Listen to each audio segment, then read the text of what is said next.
Now let's get into a small update on this court case, and then we'll go to Zach's post, which is probably going to draw the most criticism. So remember, I mean, look, guys, make no mistake.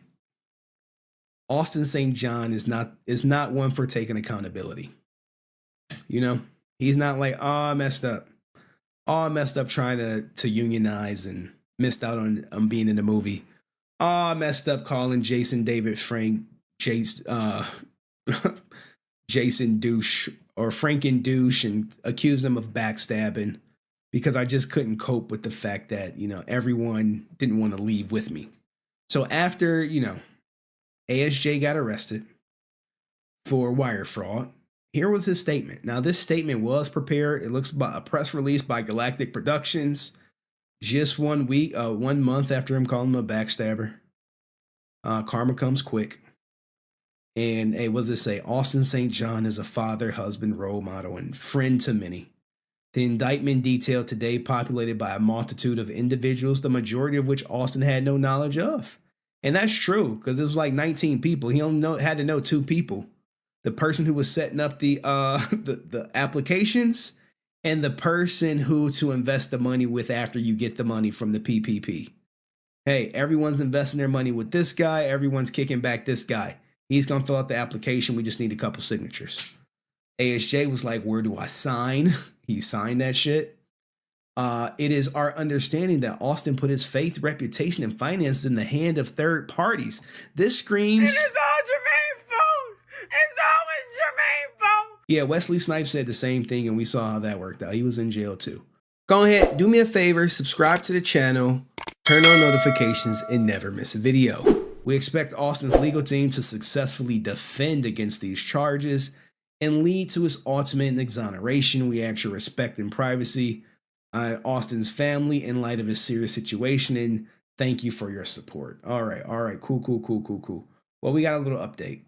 All right, so guys, if you don't know, June 17th, 2020, Austin St. John or Jason Lawrence Geiger got a loan for $225,000. He gave $22,000 to some guy named Moran, invested $170,000 with, I believe, Spencer, who I think is working with the state, and it looks to be about missing $33,000. So I don't know where the hell that went, but there is what the feds got against him. And we know his court date has been pushed to May 20th, 2024. All right. So there's that.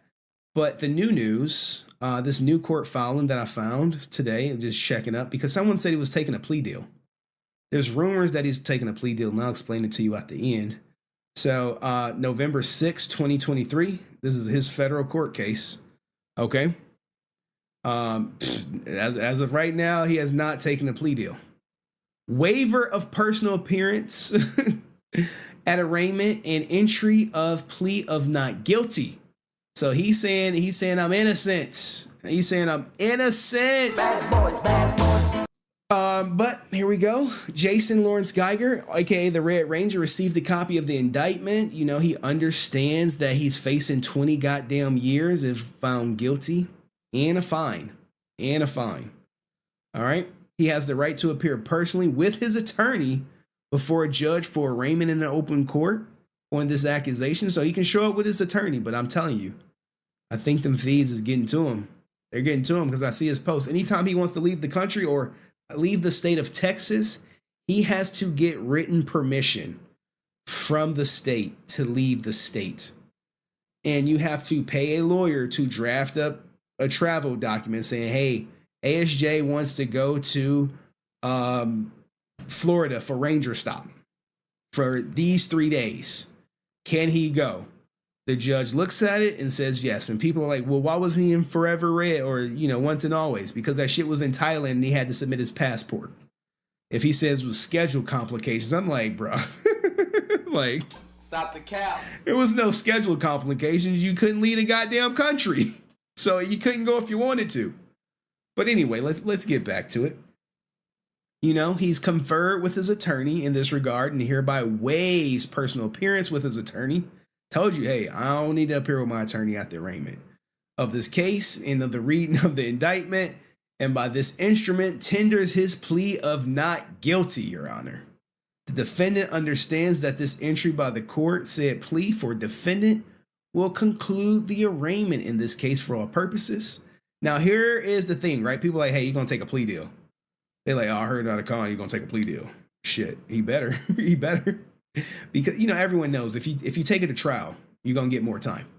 So, can he take a plea deal? It looks like it. Defendant understand that he has a right to a minimum period of time prior to trial.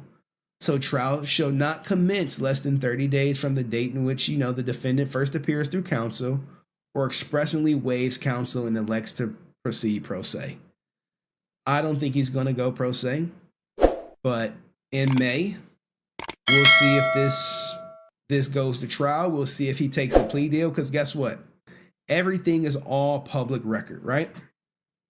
So if ASJ takes a plea deal, I will know 100%, and I'll share it with the audience. Now, let's just say this goes to trial and they deem ASJ to be not guilty. I'll report that too. If he walks scot-free and they say, hey, you're not guilty, it was all Jermaine's fault, cool. I'll report it either way. I'm not going to report that he went to jail or he didn't go to jail. We're not into bias report. We're going to report the whole story. I may have a biased opinion, but the goal is for me to give you the court docs and you form your own opinion and see what is going to happen. You can devise your own plan and say, hey, well, I read the docs and I see it different than Henry. Cool. Let me know what you think. Like and subscribe, and I'll see you in the next video. Peace. All right, that was for the YouTube cut. Oh, snap. My man, Dominic, comes in. Got money. Woo! Drop 5 memberships. Thank you, Dominic, man. Salute to you. You've been around a while. Look, man, I'm so happy. I got like a lot of my day ones up in here, dropping memberships, supporting the content, hopefully spreading the message. We're not about spreading negativity, but we are about speaking accurately and spreading the truth of the matter. Things that, people want to shuffle under the rug and maybe act like didn't happen because it's easier that way. Frankly, that's just what it is. It's easier to say, nah. We're not going to talk about this goddamn post right here. We ain't going to talk about it. Because we talk about it, then people are aware. Zachary Taylor McGinnis, make his ass famous. Make him famous. Look, here's his client list, right? You're like, Henry, how do you got his client list? Look at his website. It's dead. It's dead. It's scrubbed. No.